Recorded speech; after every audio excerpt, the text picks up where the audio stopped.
happy to play anyone, anywhere, anytime, really. It's exciting for us. Worked really hard.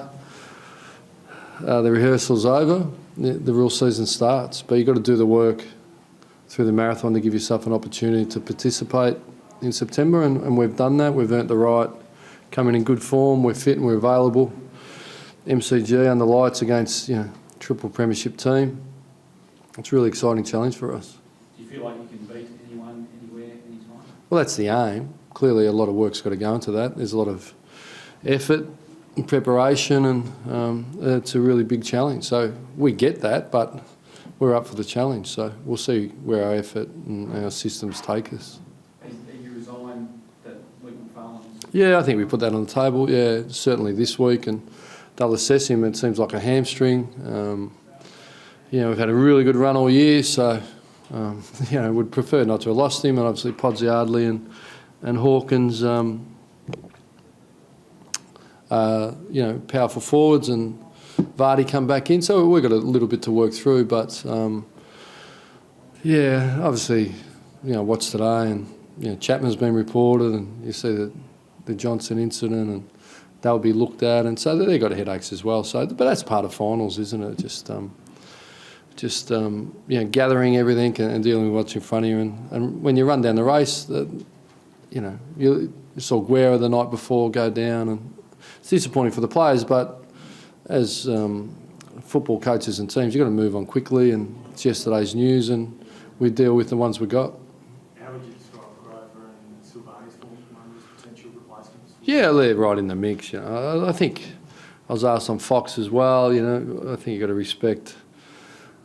That's an important decision. We'll have to work through, look at their structures and the composition of their team and ours. We have match committees and long ones and lots of preparation before I could, make an accurate assessment. But there's the usual suspects. So we'll have to work our way through that, and we're really confident that we'll compete. You played Griffin and Sandlands together, which is something that hasn't happened. Yeah. Is that something you'd look to do for next week? Yeah, I thought it looked pretty good. It looked pretty good. He's a bit of a threat forward, and gives us a bit of height. We do kick it in a bit, and Geelong roll off really well. So I thought he brought it to ground and competed and keeps pressure around the ruck. So yeah, it's something we liked. How's Matthew? Yeah, he was fine. Yeah, it just highlights you. A week off and that. It's a brutal business. The ability to play consistently and stay in good nick and train really helps. Once you have slight interruptions, it can just take you off a little bit. So I thought tonight would be significant in bringing him back up to where he was. And it was quite greasy out there tonight, Well, can you just talk about this issue of managing the margin tonight and the way you thought through that? Well, to be frank, there was no issue. There was nothing to manage. Is that a powerful statement in light of just any team anywhere? No, I don't think so. Look, I was aware. I said on Fox. Well, we knew what the reality was, but you're a better man than me if you can manage 12 points in a game of AFL football without deliberately tanking and wanting to lose. So if you know how to do it, I'm happy to hear it. But we're about integrity and not compromising how we go about it. So that's where it sits. Did that add to the culture of the club tonight? Was that quite a powerful statement you made? A lot of people expected you to try and... Oh, did they? Well, that's why you don't make assumptions. A lot of people don't know me very well, do they? I think it's what makes footy great. Everyone's got opinions and this and that. At the end of the day, we're rapt to be in the finals, and we get a standard break. We've travelled well. What's there not to like about going to play the MCG Saturday night? Full week, in form against quality opposition. It's pretty exciting from my end. History says the seventh place team doesn't do anything in the finals. With your momentum though, at 8 out of 9, I think it is now. Could you be a different proposition? I don't know. I'll tell you, I don't crystal ball.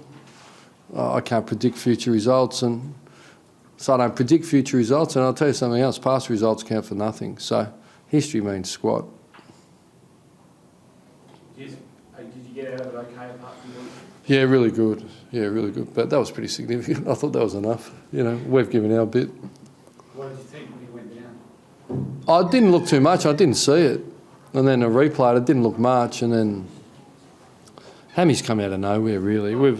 Jason Webb and his team have done a super job. So, mate, hindsight, dead rubber, 6-day break, 32-year-old. If you're going to rest 3, it probably would have been Pavlich, but he needed to play, you know. Would it be Fife? Would it be McFarlane and Ballantyne maybe, you know. So, but look, I have no regrets. We have no regrets. You pay a price and you move on and you get going, you know. There was no, Matthew was sort of shuttled on and off quite a bit in the last quarter, no thought of Coleman medals or that sort of thing? I'll tell you, I leave all Australians, Brownlows, Coleman medals too. The right, you know, fans, members, media commentators. You'll find coaches preach team and players, but it's the job of everyone else to espouse and glorify individual awards. You know, it's not my job to do that. Are you pleased with the way, given that there was a lot of stuff going on outside the fence that could have been a distraction, are you pleased with the way your players seem to handle it and stay on task? Yeah, so you talk about challenges, they were distractions. It was unique, wasn't it? So normally it's a must-win game and that's the end of your season and those sort of pressures, but this time it was the dead rubber and what does it mean? And so I thought we started really strongly, lost our way a little bit in the second, started to run forward of the ball. Third quarter we played the way we wanted to play a bit. And the last quarter, to be frank, the management was play the slowest quarter in the history of AFL footy. So, and we knew we'd get booed and all of those things. But you've got to respect it's been a long, hard season. We'd already lost one. We couldn't lose the game. So we just were working the ball around, trying to slow the game down, which I thought we did quite well. And the players were quite positive that that helped them. So that should help us going forward to recover. And just to clarify, that slow last quarter was to manage bodies rather than anything to do with mark. Yeah, the bodies. Yeah, How the fresh bodies. are your players? Pardon? How fresh are your players heading into the finals? Do you think? I don't know. I think they're pretty excited. I don't think anyone that saw is going to tell me. Ross, North Melbourne gave you no wriggle room with the margin because of the closeness up there. Yeah.